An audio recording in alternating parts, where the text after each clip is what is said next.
Ruth 1. So, this is an account of Naomi, how she lost her husband and sons, and then her son has wives, and after urging, one of them went back to the Moab, but Ruth's Moabites, but the other one named Ruth stayed, and Ruth actually said, like, your God would be my God, and your people will be my people. And so Naomi's name means pleasant, so she must have been a very pleasant person to be around, because Ruth loved her mother-in-law this much. And but I think a portion of that is like through Naomi, Ruth also saw that the Lord is the Lord of Lord and God, like the only true God. And so Ruth didn't want to go back to her Moabite gods, but wanted to serve God, the God of Israelites. And so I think that's really cool. That is like something, like later on when I have like in-laws, then I would like to be someone like Naomi. But Naomi felt very bitter.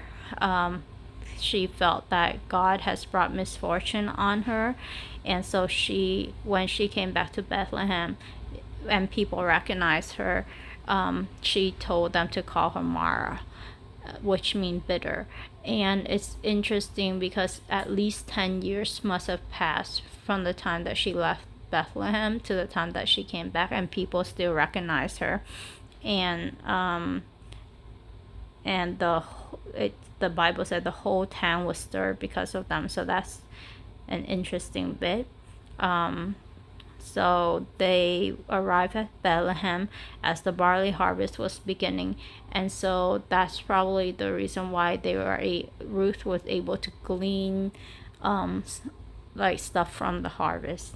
So, and one more thing that is interesting is that Naomi, where is it?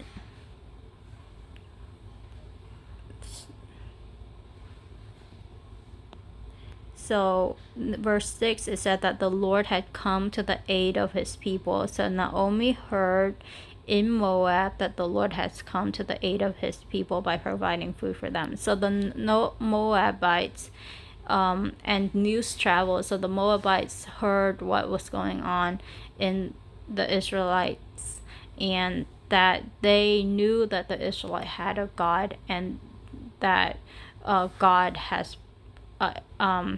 ended the famine and provided food for his people. So that's another interesting bit from history.